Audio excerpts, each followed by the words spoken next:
Papua melawan Guinea tuh sebagai timnas sama sebagai fans harus apa? Kan ini bakal ditonton juga sama timnas. Harus mendukung.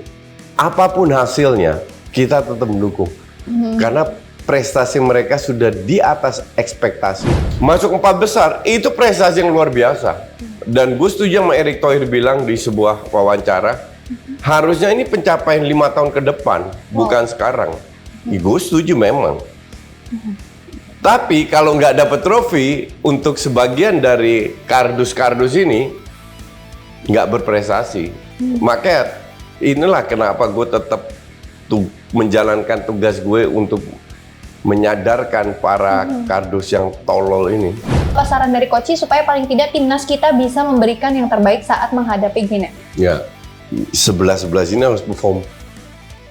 Dan fokus kekuatan kita bukan kelemahan kita.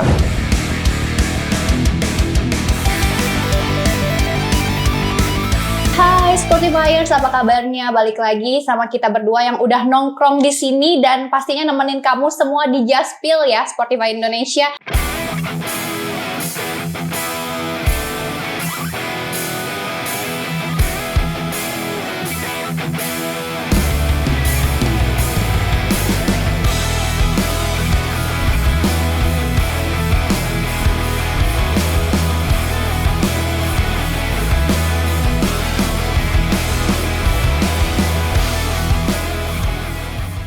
Dan bersama Kartika Meliana dan juga Coach Justin. Koci, halo, apa kabar? Udah lama banget gak ketemu tuh. Belum mulai sudah tertawa. Ya jelas. Koci, aku tuh banyak yang bilang Kartika tuh serius sedikit tuh. Giliran aku serius, Kocinya gak serius gitu Aku loh. selalu serius. Selalu, iya. Tapi akhir-akhir ini rasa aku mau menyembah Koci sih emang. Kenapa? Karena Koci lagi di mana-mana banget, parah. Gimana Koci? Itu antusiasme rakyat Indonesia setelah pemilu, apalagi melihat tim nasional Indonesia, walaupun banyak yang kritik, ada juga yang pro, ada kontra, tapi semuanya akhirnya bersatu lagi untuk mendukung tim nasional Indonesia. Ya, itulah hebatnya olahraga sepak bola menjadi perekat bangsa. Iya. Gitu. Jadi ya happy lah. Pada saat semua rakyat bersatu menjadi happy, ya kita ikut happy lah. Iya, tim Ya nasional. Iya betul, dan juga mungkin ini kali ya Coach ya, walau kemarin kita akhirnya tersadarkan kembali nih, tadi ya ekspektasinya kita sebagai fansnya timnas tuh, wah kita udah menang lawan Australia, lawan Korea, akhirnya kita balik lagi nih ke daratan setelah dikalahkan oleh Uzbek dan juga Irak. Tapi ya luar biasa pencapaian kita di urutan 4 loh, first di luar ekspektasi. Iya. Di luar ekspektasi, apapun hasilnya nanti lawan Guinea, kita tetap harus bangga dengan.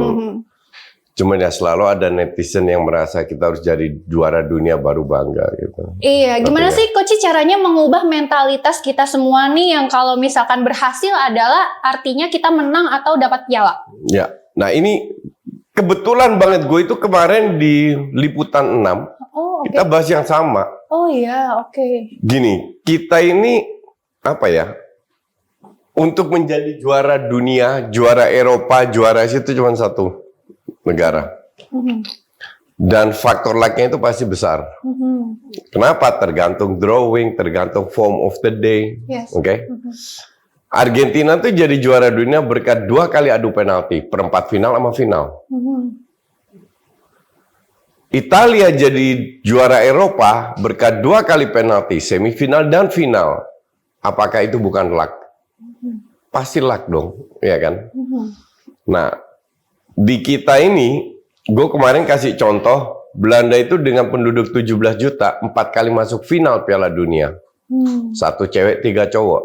Tapi dibilang, oh itu nggak berprestasi karena nggak jadi juara. Ya kan, kocak.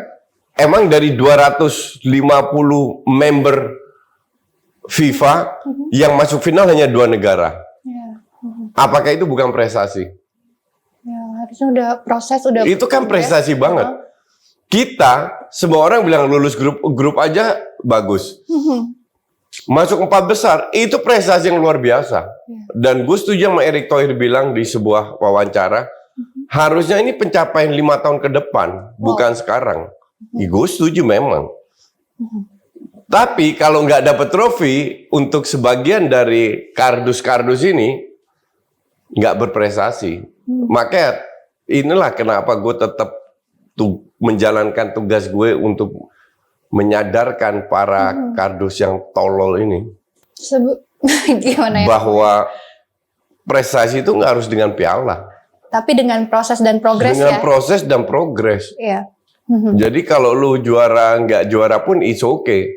Selama kualitas lu seperti ini, ngerti nggak? Iya, tapi ini so far mungkin Coach udah ngomongin dimanapun ya. Kemarin kita juga udah nonton akhirnya Irak, ya kita dikalahkan oleh Irak. Tapi dari permainannya Indonesia sendiri menurut aku pribadi yang nonton gitu ya, ini lebih bagus ketika dari kita lawan Uzbek. Setuju. Terus aku kagetnya tuh ada perubahan skema gitu loh dalam permainan, tiba-tiba Nathan ya, ke belakang gitu. Nah, kalau terus Coach itu ngeliat gitu, ya itu hak pelatih gini. Nathan itu punya peran penting ya. Kalau digeser ke belakang, belakang lebih solid, tengah agak rapuh. Akhirnya menjelang berapa setengah jam atau 20 menit sebelum selesai, Nathan digeser ke tengah lagi. Di situ Witan lebih berperan. Oke. Jadi kalau gue bilang pemain yang harusnya perform itu perform. Nathan, Ivar, Hubner, Arhan, Marcelino itu perform semua. Yang nggak perform setengahnya. Iya nggak perform itu yang kurang, bukan nggak perform, kurang perform, kurang bagus. Kayak Witan banyak salah passing. Terus ya itulah kenapa kita nggak menang, karena tidak 11-11 yang perform. Beda sama pada saat lawan Australia, Yordania, Korea itu 11-11 perform. Mungkin satu lebih bagus dari yang lain, tapi minimal mereka udah kemarin mereka ya terlalu banyak salah passing kalau bilang, kurang kreativitas dan tengah kurang mendukung depan. Tapi emang susah banget sih ditutup banget, di kontaknya di tengah tuh kenceng banget sih Coach. Karena kualitas kita. Kalau kamu ketemu tim yang lebih, emang fisik kita lebih bagus dari Korea, Australia, Yordan, kan enggak juga. Kok kita bisa mengatasi mereka? Kok kemarin lawan Irak enggak? Ya ini kembali lagi ke mindset, football IQ, ke mindset, ke visinya kali ya, ke visinya, kemana waktu passing gitu. But that's okay, memang kualitas kita segini. 17 pemain Liga 1 yang nggak bisa berharap banyak lah. Ya memang kualitas kita cuma segini, mau gimana lagi?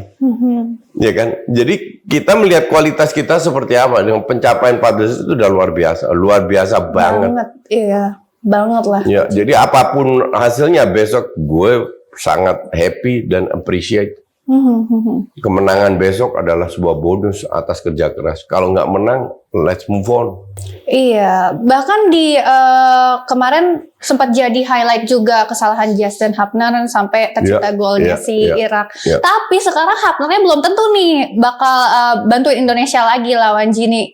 Tapi itu juga bakal jadi momok besar juga. Iya, karena Rizky Ridho nggak ada juga. Iya, Dewangga bisa bakal ngegantiin juga. Elkan juga belum tahu. Elkan belum tahu juga ya. Ini menjadi PR besar.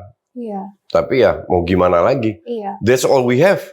Oke. Kalau tadi kan mungkin kelemahannya. Oke deh, positifnya timnas Indonesia di mata Koci buat melawan Gini gimana? Positifnya? Iya. Ya, kita harus bermain lebih smart. Gini ini punya 13-14 pemain main di timnas senior Genia. Pelatih senior di match ini dia yang pegang.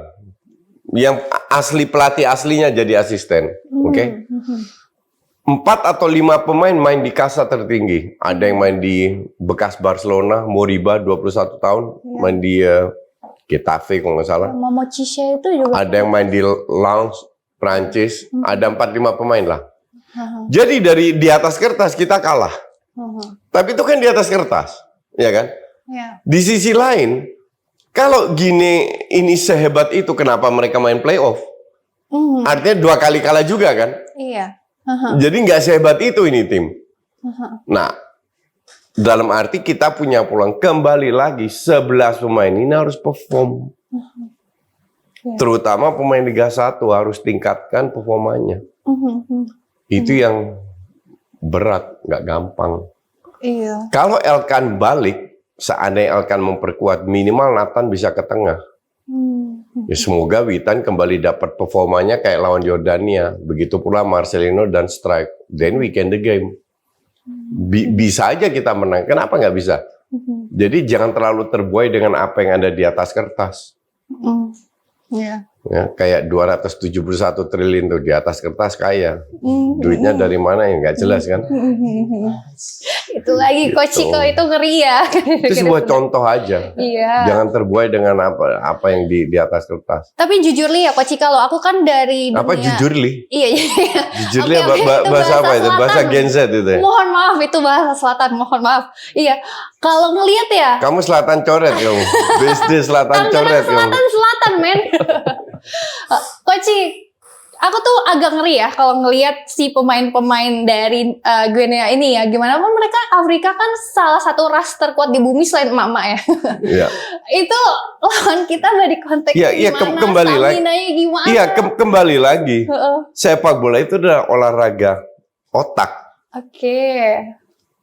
Gue setuju, mereka fisiknya kuat, posturnya kuat. Nafasnya apalagi Iya, paru-parunya 4. Paru-parunya 9 kalau perlu.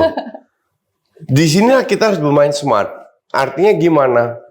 Banyak sirkulasi bola harus cepat. Iya. Biar mereka yang ngober pantat. Oke. Nah, di situ peluang kita. Tapi jangan diadu dribbling 1 lawan 1 ya, kalah kita. Iya. Jadi pemain itu harus football IQ-nya harus jalan. Nah itu nggak bisa, Sintayong nggak bisa berbuat banyak juga. Terus kemarin waktu kemarin kan sempat juga tuh ada isu-isu, aduh pasti Coach udah jawabin ini banget sih, Marcelino yang jawabin netizen gitu Ya, itu loh, hak, yang bermain individu. Itu hak Marcelino. Sekarang netizen ngoceh. Iya. Marcelino juga punya hak untuk membalas. Walaupun untuk gue, Tapi sebagai profesional footballer gitu. harusnya enggak. Untuk gue itu nggak smart. Tapi dia punya hak. Ini 2 hal yang berbeda. Oke? Walaupun dia punya hak, harusnya dia tidak lakukan itu. Tapi dia udah lakukan ya nggak masalah. Tinggal lu buktikan netizen salah atau lu yang salah. Kan gitu. Gitu. Untuk gue sih, in this case gue setuju sama netizen. Gue paham kemarahan netizen.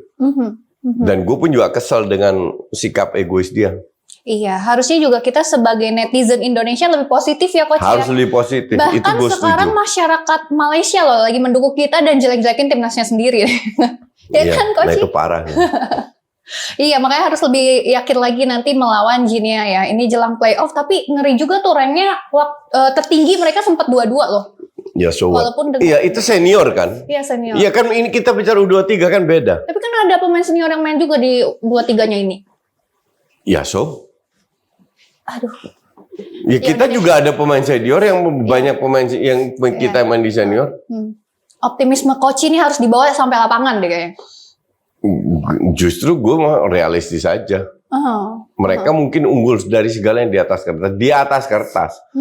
Kita lihat flashback lawan Korea. Unggul juga dari segala segi di atas kertas. Kalah juga tuh. Bisa kan? Iya. Kembali ya tergantung pemain mau menang. Yang gue takutnya sih bukan itu, bukan fisik, bukan tinggi, bukan. Kita itu dapat pukulan mental yang luar biasa 2 kali. Iya. Lawan Irak, Uzbek, di mana ekspektasi penduduk Indonesia terlalu tinggi. Iya.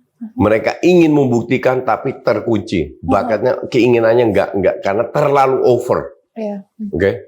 Sanggup nggak kita bangun dari 2 kali pukulan mental ini? Iya, betul. Itu yang susah.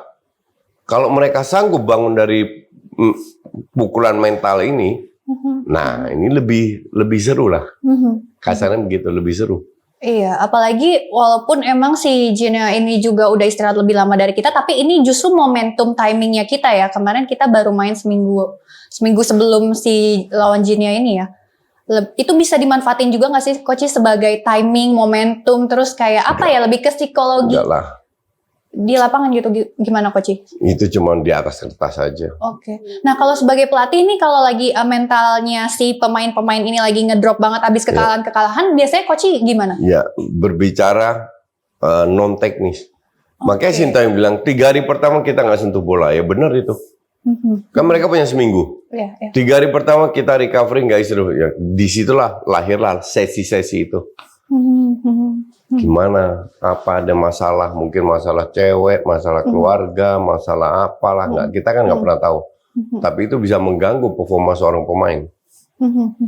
Oh, oke, lebih ke non teknis ya. Sokongan moral, apa moral? Sama aja lah ya, Coach. Moral. Iya.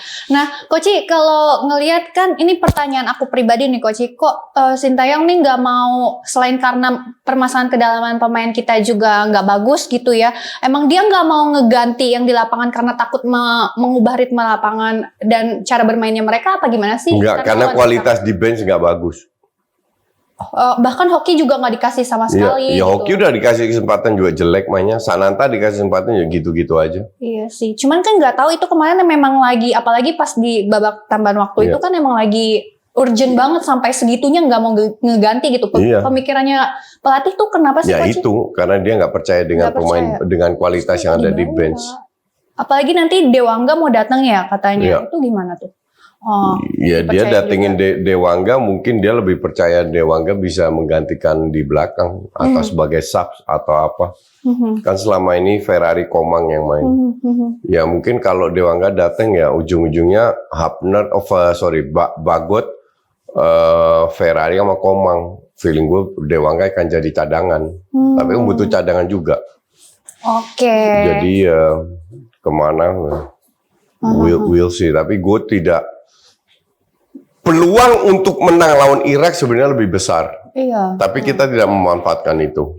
Nah sekarang mungkin ya plot twist kayak kemarin Dortmund menang lawan PSG, siapa yang kira? But it happens.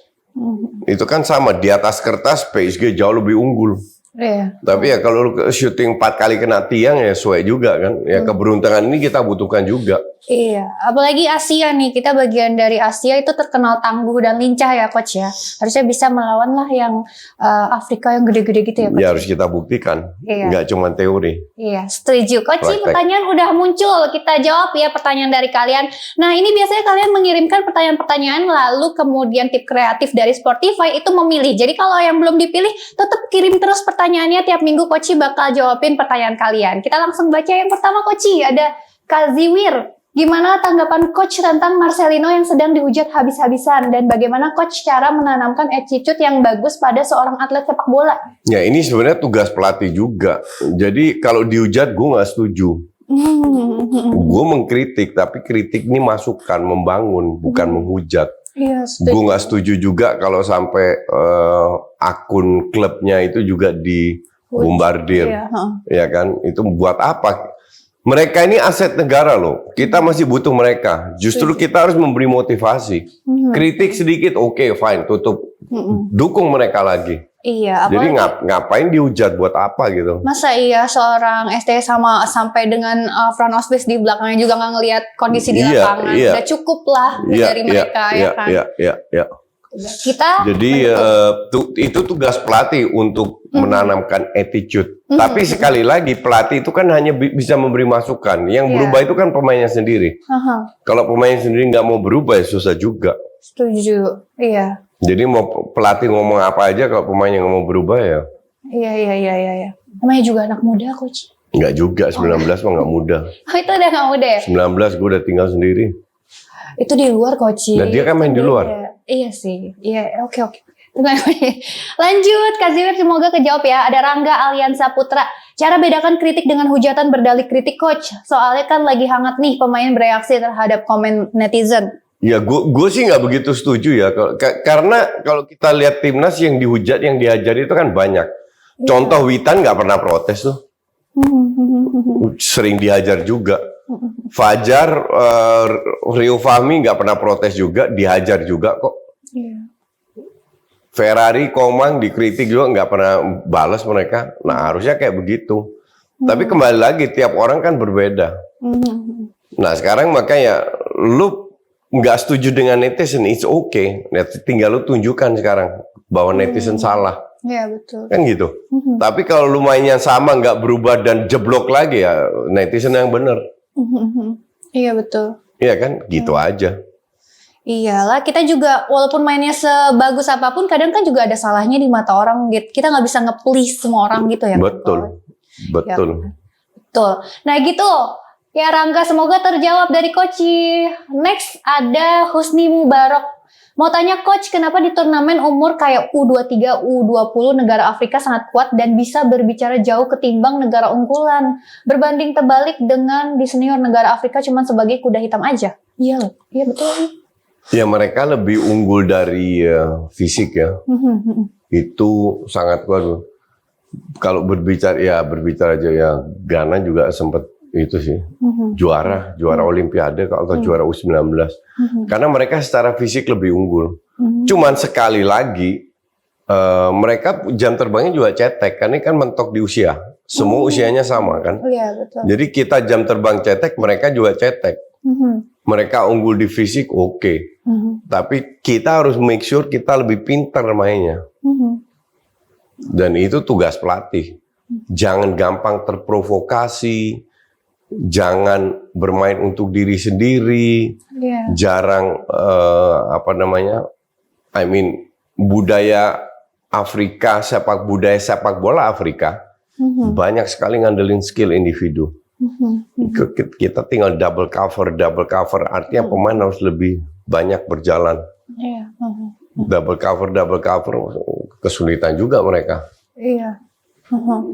Ya, jadi dan Afrika ya. Kalau seniornya, Afrika itu parah. Gue berapa kali nonton African Cup itu 30 menit gue matiin, 30 menit gue matiin. Separah itu mainnya. Passingnya amburadul. Bahkan pemain yang ngetop di Eropa, Mane, Ziyech, Salah, Thomas Partey. Itu kalau main di Afrika, di negaranya sendiri, wah hancur-hancuran. Aduh. Jelek banget. Bener-bener ngawur, gak ada pattern, nothing. Oh, oke. Lebih nggak ada lagi budaya sepak bola di mereka ya? Apa gimana sih coach maksudnya?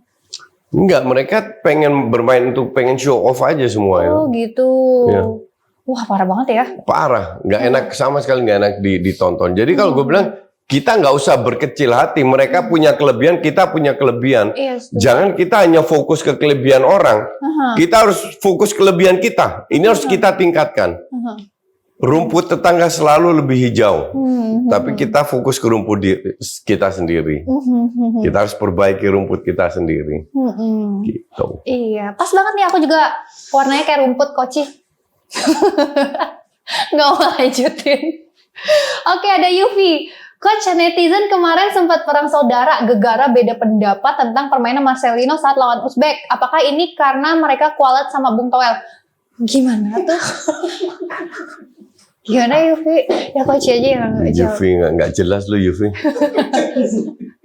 Nggak ada perang saudara, ini cuman beda pendapat biasa itu. Ada yang mendukung, ada yang menguji pro kontra biasa. Semua demi kepentingan Indonesia. Jadi beda pendapat itu biasa.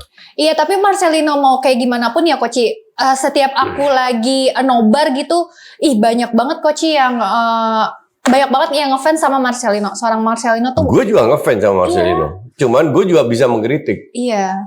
Karena ini pemain punya bakat yang luar biasa. Cuman gue merasa dia nggak serius dengan kerjaannya. Nggak terlalu, kurang dewasa dia. Dia harus lebih dewasa lagi. Gue nggak anggap dia terlalu serius dengan main kayak begini. Dia harus lebih dewasa lagi lah. Grow up. Itu solusinya. Oke, grow up ya Marcelino. Tapi emang skill individunya dia juga udah keren banget sih. Iya. Keren, tapi untuk diri sendiri bukan untuk tim. Iya. Padahal lawan Korsel sempat oke banget loh. Hampir oke. Cuman sepak bola ini kan olahraga momentum. Kalau kita dapat momentum, kita nggak manfaatkan, ya itu terjadi dengan Marcelino. Tambah lama kan ketemu lawan yang tambah kuat. Kalau kita nggak bisa, nggak efektif, itu kejadian lawan Irak tuh. Padahal di atas lapangan menit bermain tuh berharga banget ya, Coach ya. Apalagi dia kan main di luar. Kan? Jadi sebenarnya dia cadangan di luar, klubnya luar. Cadangan. Tapi ya Arhan juga cadangan, tapi Arhan jauh lebih dewasa permainannya. Iya. Jadi untuk gue sih tergantung pemain sendiri masing-masing. Oke, next. Tetap kita mendukung Marcelino ya. Soal Gracia Velinov. Permisi Coach Justin, apabila Coach mendapat kesempatan untuk tatap muka dengan Kapten Timnas, Asnawi, Jordi, Rido, Sandi, Justin, apa yang mau Coach sampaikan kepada mereka? Terima kasih Coach. Ya, gue mau berterima kasih kepada mereka bahwa mereka sudah menjadi perekat bangsa, bahwa prestasi mereka itu luar biasa. Ya, setuju. Tapi jangan besar kepala, tetap rendah hati karena mereka bisa bermain lebih bagus lagi, lebih meningkat. Mereka itu aset negara. Iya. Tapi kalau aku sih agak kalau ketemu mereka nih Coach. Ketemu mereka nge-pair duluan ketemu aku. Kenapa gitu Coach? Serius? Kenapa gitu? Pasti selama Ya ini kan? mereka nonton Coach juga sih. Oh iya. Iya pasti. Gue dengar mereka pas gue kritik mereka curhat lah ke temenku. Wow. Temenku yang kenal Sampai mereka. lagi. Oke. Temenku sampaikan ke aku. Makanya gue bilang ya nggak apa-apa kan, gue bukan pengen mereka lebih hancur, gue pengen mereka lebih bagus. Jadi, Masih manusia ya, masih ada baper-bapernya ya Coach ya. Makanya mereka nge-pair ketemu aku. Enggak lah, kan biasanya kalau di belakang tuh nge-pair tapi pas udah ketemu minta foto. Ya. Gitu. Ayo next lagi ada siapa lagi? Semoga terjawab ya Sola. Ada Komang Triana.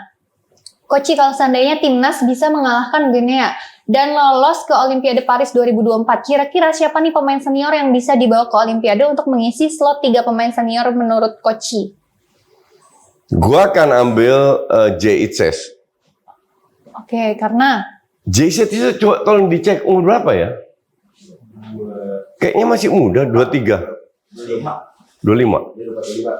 Gue akan bawa J.H.S. Belakang itu penting.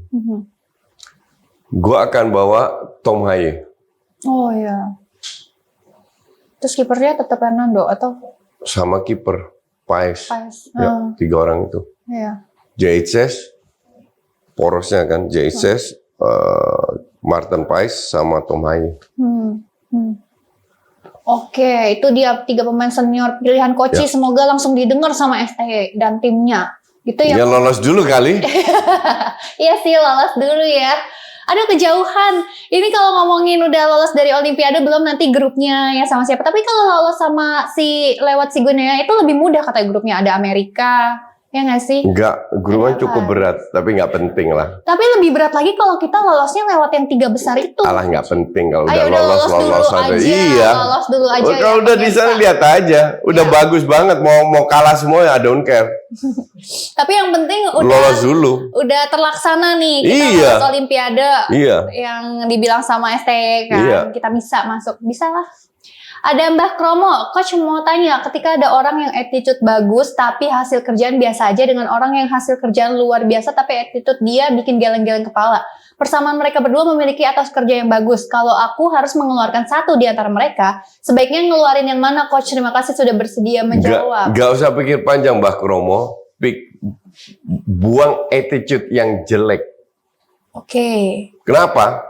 Attitude jelek itu bisa merusak suasana di dalam kantor lo, Mbah Kromo, internal. Budaya manajemen jadi keganggu ya? Oke. Orang-orang lain jadi keganggu Oke. berkat attitude jelek. Tugas seorang leader adalah membuat suasana kondusif. Ya. Pada saat karyawan datang ke kerjaan dengan happy, dia bisa melakukan segalanya. Iya. Ibarat bahkan kalau suruh lembur gak perlu dibayar, gue juga lembur karena gue happy. Nah, satu orang yang punya attitude jelek ini, itu bisa merusak suasana. Jadi mau dia sehebat apapun, sepintar apapun, kalau attitude jelek, buang. Itu penting. Walaupun secara bisnis mungkin nih dia lagi ngomong bisnis bakal agak lebih sedikit gitu. Pasti ada orang yang bisa menggantikan. Oke? Karena nanti akan ada situasi di mana attitude yang orang pintar dengan attitude jelek ini mentok, dia menghalalkan segalanya untuk menyelamatkan dirinya. Iya. Di situ ya lu bisa jadi korban fitnah lah apalah. Ngerti nggak? Jadi attitude itu number one. Oke. Iya betul. Lihat pemain-pemain bola yang berbakat yang flop semua ya attitude. Jadi jangan lihat pada saat perusahaan lo untung, pada saat dia kerja, enggak.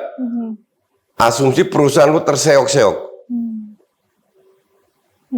Yang menguntungkan ya orang yang attitude baik, yang tetap loyal, tetap bekerja. Attitude jelek ini bisa ngerusak segalanya. Nah, ini kalau ngomongin attitude di bisnis, nah attitude dalam media sosial bagusnya gimana? Kan Coach udah ngeblokir sekitar belasan ribu ya? 12.000. 12.885. Wow, nambah tuh kayaknya. Kemarin gue baru cek. Itu di Twitter doang.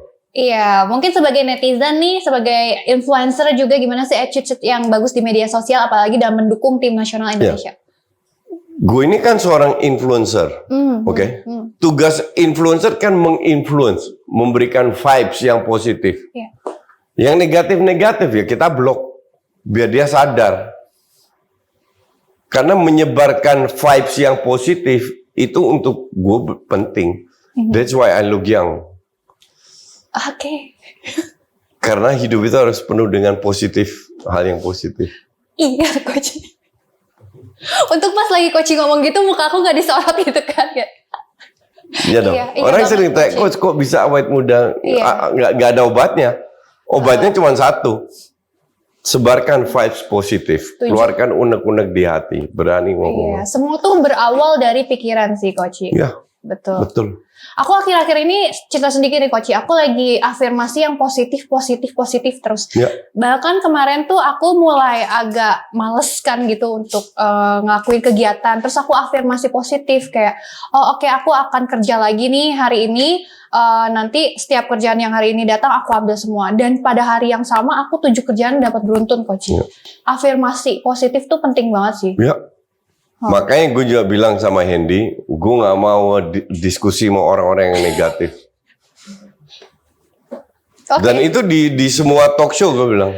Oh gitu? Ya, gue siaran sama ini oke. Kalau ada orang-orang yang negatif, kan orang negatif ada beberapa, bukan satu aja, beberapa. Gue nggak mau. Buat apa gue diskusi dengan orang-orang yang karena tujuan mereka adalah menarik kita ke hal-hal yang toksik. Nggak mau gue. Karena untuk gue siaran di TV itu harus fun. Betul. Siaran di YouTube dan apa harus menghibur, dan gue nggak kekurangan. Tadi hari ini aja gue udah tolak 2 siaran. Aduh. Karena jadwalnya bentrok. Oke. Aku gantiin habis ini sih. Jadi gue nggak kekurangan permintaan. Dan kalau nggak ada TV pun gue tetap survive kok. Iya, udah punya sendiri Coach. Iya. Jadi kalau lu mau gue siaran, iya, tapi kita bahas hal-hal yang positif. Dengan orang-orang yang positif, nggak perlu diskusi-diskusi nggak penting. Aku sempat baca tuh Coach, postingannya Coach, don't make stupid people famous. Ya, betul. Ya kan? Iya. Ya gitu ya, harus positive vibe only, karena positivity balik lagi ke kita. Iya. Ya kan? Balik ke kita, balik ke lingkungan kita, di mana kita sehari-hari bersosialisasi. Kalau kita menyebarkan vibes yang positif, itu menular kan. Lingkungan kita juga dapat vibes yang positif. Kalau semua melakukan hal itu, Indonesia maju terus. Amin, bisa. Aku percaya banget energi soalnya tuh Coach. Iya. Ya kan? Apa yang kita keluarin juga, energi. Kan? Percaya karma aku juga. Aku percayanya tabur tuai. Oke. Ada Krasnaya Armia, Coach Justin, aku pikir skuad kita U23 ataupun yang senior kan udah naik secara kualitas dari sebelumnya. Tapi bagaimana cara agar skuad ini bisa makin cepat naik level agar bisa benar-benar bersaing dengan paling tidak negara tier 2 Asia? Terima kasih untuk jawabannya. Gak ada yang instan, Krasnaya. Ini semua proses. Instan itu cuman kopi yang gue minum tiap hari itu instan. Sama mie yang aku makan. Gue nggak makan mie instan, jadi nggak ada yang. Jadi gue juga mau menang lawan. Jangan tier 2, tier 1 pun gue mau kita kalahkan. Tapi kalau kita melakukan proses yang benar ini, pondasinya akan solid. Jadi bukan ambil ambil hal yang nggak jelas lah. Iya. Jalannya Sintayong udah bener. Iya. Apalagi didukung sama Bapak Erick Thohir juga kan. Iya. Wah, Gue harap Erick Thohir itu ternyata ketua PSSI bisa 3 periode ya. Gua harap Pak Erik bisa 3 periode berlanjut. Amin. Penting sekali. Bahkan sampai basic pondasi sepak bola SSB dari itu bawah penting. banget itu dia bisa benahi ya. Ada waktunya gitu. Ya, butuh. Dia tuh baru setahun kan, 1,5 tahun. Iya, baru setahun apa yang dia udah lakukan? Kan luar biasa. Iya banget. Makanya sehat-sehat Pak Erik. Iya, sehat-sehat. Kita butuh Anda bimbing PSSI. Iya, setuju. Coach nanti jadi apa ya, Bang? Nggak jadi apa-apa, jadi YouTuber. Siapa tahu kan? Enggak. Jadi nggak ada jadi apa. Just Tohir, Justin dan Tohir. Bukan Jasmine lagi. Ya kan, Just Tohir. Enggak. Gue jadi YouTuber ya cukup happy gue. Kali aja, kita kan mendukung. Nggak perlu. Alangkah lebih indah lagi kan kita bisa. Enggak, hidup gue udah indah sekarang. Oke? Oke, baik. Ada Lord Chow Chow. Coach mau tanya nih, peluang Indonesia lolos ke Olimpiade itu berapa persen? Dan mengingat lawan kita itu Guinea, dan pemain Guinea rata-rata memanfaatkan eksplosivitas mereka buat ngacak-ngacak pertahanan kita. Apakah pemain bertahan kita mampu meredam kecepatan mereka? Ini gue jujur ya, peluang kita lolos itu 40%. Lawan Irak gue bilang masih 50-50. Lawan Guinea 40. Tapi 40% cukup untuk bisa lolos kalau kita bermain smart. Kolektif. Ini benar semua. Bisa ngacak-ngacak, eksplosif, kuat, bla bla. Ini benar semua. Tapi kembali lagi, itu kan di atas kertas. Di lapangan kalau kita bermain lebih pintar, kita bisa kalahkan mereka. Jadi 40% bukan berarti kita kalah. Enggak. Mungkin mereka lebih mendominasi, mungkin mereka lebih unggul. Tapi kalau kita lebih efektif, we can win this game kok. Iya. Gitu. Lebih kolektif ya, lebih bersatu permainannya, nggak pelit passing juga ya. Di pas passing tahu nih kemana visinya. Ya gitu sih, bisa buka ruang juga, harapan-harapannya jadinya. Ada Haris Anthony, Coach, apakah menurut Coach ada pemain timnas baik senior maupun yang U23 yang overrated? Nggak ada. Nggak ada. Oke semua kok. Oke semua ya. Bahkan yang pemain Liga 1 itu gue lihat mereka juga berusaha bekerja keras, cuma mereka kurang tenang aja. Itu harus diperbaiki. Buktinya Rizky Ridho bisa kok. Witan kalau main bagus bisa kok. Jadi yang lain gue harap juga Asnawi, Yakob Sayuri itu bisa bersaing semua kok. Tapi dari segi sisi manusia ya Coach, kerasa banget kan pasti deh 10 menit awal tuh tegangnya tuh terasa sampai kita yang nonton ya nggak sih? Iya betul. Itu gimana ya Coach ya? Itu gimana itu kembali ke masing-masing. Oke. Gue lihat cewek cantik gue nggak tegang, santai aja. Ngapain tegang? Coachnya nggak tegang. Oke. Jangan dilanjutin lo. Nggak pernah harus tegang. Gue ketemu Erick Thohir juga nggak tegang, santai ngobrol ya, relax orangnya. Ketemu siapa lagi? Ketemu konglomerat, Sofian Wanandi, nggak tegang. Gue respect sama orang-orang itu. Kenapa harus tegang? Iya. Kita nggak makan dari mereka kok. Nah, mentalitas yang kayak gini harus ditularin biasanya ke pemain-pemain yang mungkin karena itu kan under 23 ya. Jadi mungkin ada pemikiran-pemikiran yang dia lebih hebat atau gimana. 23 itu udah dewasa loh. Gue 19 tahun kan udah hidup sendiri, kerja sendiri, kuliah sendiri, ngurus diri sendiri. Tapi kan Lamine Yamal 16 tahun loh, main di Barcelona tiap minggu. Yang ngegendong. Pau Kubarvi 17 tahun, main di Barca. Mereka bisa. Pedri waktu main di Barca 17 tahun, main bagus, masuk timnas dan lain-lain. Jadi tapi emang aku akui sih di negara Asia tuh belum ada mentalitas didewasakan dari dini gitu loh. Betul. Itu yang salah siapa? Itu yang salah siapa? Iya dari gimana ya Coach yang jawab deh. Itu yang salah budayanya, orang budaya tuanya. Kita. Gimana dong Coach? Anak terlalu dimanja. Umur 24 masih diketekin sama mamanya. Protektifnya itu lebih ke sebenarnya ke arah baik sih Coach. Enggak, protektifnya niatnya baik. Iya, niatnya baik. Tapi caranya salah. Makanya belum umur segitu lempar aja ke jalanan. Kasarnya begitulah, survive di jalan. Iya. Mau ngapain aja survive. Hadepin masa lalu sendiri. See the world. Jangan dimanja dengan duit, nggak bikin anak lu pinter. Setuju Coach. Next lagi ada Orbit Maniak. Permisi Coach, izin bertanya, perlu nggak sih federasi bikin agen khusus pemain timnas biar bisa abroad? Karena dulu kita punya Primavera, SAD Uruguay sama Garuda Select, tapi nggak efektif. Apakah dengan membentuk agen khusus pemain timnas biar bisa abroad adalah cara yang efektif? Terima kasih ya nih Garuda Select, sayang bang. This is a good idea. Ini nggak bisa dipukul ratakan. Garuda Select, SAD sama Primavera tujuannya beda-beda. Oke. Tapi oke, kita nggak bahas itu. Intinya adalah ya bisa aja membentuk agen khusus. Itu yang pemain diaspora itu kan banyak keturunan Belanda ya. Itu dibantu sama kakaknya Irfan Bahdim. Oh, Irfan Bahdim. Ya, kan dia emang agen. Oke. Jadi sebenarnya sudah punya, tapi khusus yang di Belanda. Itu kan untuk datangin ke sini. Nah dari sini ke sana, ya mungkin bisa dimanfaatkan. Tapi ini good idea, Orbit Maniak. Untuk satu agen yang apa namanya, networknya kuat, biar bisa kemana-mana. Yes, Tapi nggak gampang itu. Itu benar-benar harus agen dari luar, bukan dari kita. Yang di Eropa udah punya network kuat. Iya. Terus sering ke Indonesia ngelihat pemain kayak gitu-gitu. Buat dialokasin kemana gitu ya. Ya. Tapi Pak Erik tuh punya nggak sih link-link kayak gitu, Koci? Kayak yang buat sortir dari luar Indonesia, nyari bibit-bibit unggul gitu buat... Nggak tahu gue. Enggak. Oh, tapi biasanya kalau ini ya, Koci, kalau lagi katanya tuh biasanya negara luar juga pasti ngutamain anak-anak negaranya dulu nggak sih? Atau gimana? Enggak juga. Enggak juga? Mereka mengutamakan yang terbaik, karena sepak bola sudah jadi industri, yang terbaik akan survive. Bukan berdasarkan ras, bukan berdasarkan lokal pride atau apa. Oke. Enggak. Di sana enggak.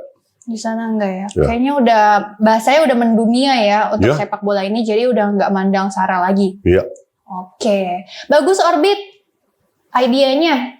Koci pernah ditanya peluang timnas lolos ke Olimpiade Paris dengan menghadapi Guinea sangat berat. Bukan tidak mungkin, tapi sangat berat. Lalu apa saran dari Koci supaya paling tidak timnas kita bisa memberikan yang terbaik saat menghadapi Guinea? Ya. 11-11 ini harus perform. Dan fokus kekuatan kita bukan kelemahan kita. Kelemahan kita udah bahas, kita sepakat di fisik. Eksplosivitas tadi bahas. That's okay. Mungkin kita lelet ya, double cover. Lebih banyak bergerak. Satu tutup ruang. Oke.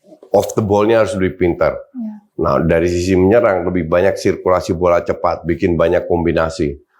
Yang kedua, turunin ego, jangan kebanyakan dribbling nggak jelas. Nah, kalau kita bisa melakukan itu, ya kita bisa menang. Ya kembali sangat berat, itu yang 40% itu. 40% tuh lumayan gede loh, Coach. Makanya cukup untuk kita bisa. Intinya kan mereka mendominasi, mungkin peluang mereka lebih banyak. Tapi satu peluang kita bisa transisi cepat, counter attack, we can score goal kok. Itu yang kita andelin. Gitu. Iya, jadi jangan lihat Guinea itu seperti apa, lihat kitanya dulu ya, Coach. Iya, ya. fokus ke diri kita sendiri. Iya. Karena rumput tetangga selalu lebih hijau. Iya, Coach. Seperti kaosmu. Iya. Iya, Coach. Next ada, kata-kata hari ini, Coach. Tapi sebelum kata-kata hari ini, aku pengen denger langsung nih, Coach. Gimana sih kita sebelum lawan Guinea tuh sebagai timnas sama sebagai fans harus apa? Kan ini bakal ditonton juga sama timnas. Harus mendukung. Apapun hasilnya, kita tetap mendukung. Karena prestasi mereka sudah di atas ekspektasi. Jadi apapun hasilnya, tetap kita dukung. Good or bad. Oke. Jadi tolong untuk teman-teman bikin postingan di sosmed kalian, dukung semua pemain timnas. Lu pilih semua akun-akun, kita dukung mereka secara moral. Iya. Kita tingkatkan moral mereka agar mereka merasa ada dukungan. Bukan ekspektasi ya, bukan lu harus menang, lu harus juara apa, enggak. Ayo kalian bisa fokus. Iya, dukungan tuh dukungan itu penting. Penting banget sih, ya, dan terasa banget. Ya, jadi mari kita semua mendukung timnas, biar kita bisa meraih yang di luar ekspektasi orang. Kayak Dortmund masuk final Champions League. Nggak ada yang nyangka. Kita pun juga bisa lolos. Kemarin MU dikalahin 0-4. Nggak ada yang nyangka. Kalau itu normal itu. Mainnya kayak... Tapi itu kayaknya lagi ngerjain Ten Hag deh, biar Ten Hag keluar deh. Kayak gampang banget betul, gitu loh. Betul. Feeling gue juga begitu. Pinter kamu. Sumben kamu pinter. Gara-gara pakai kacamata. Pakai kacamata. Oke, kata-kata akhir hari ini, percaya dengan diri sendiri. Fokus terhadap diri lu, perbaiki diri lu, bukan ngelihat rumput tetangga. Kalau lu bisa melakukan itu, lu akan berkembang. Ih, keren. Aku akan fokus pada diriku juga. Begitu juga Timnas dan kalian netizen Sportifiers. Kita dukung Timnas Indonesia. Kita fokus ke Timnasnya, jangan ke lawannya. Makasih Koci untuk hari ini. Ketemu lagi ya minggu depan. Dadah Koci. Bye Sportifiers.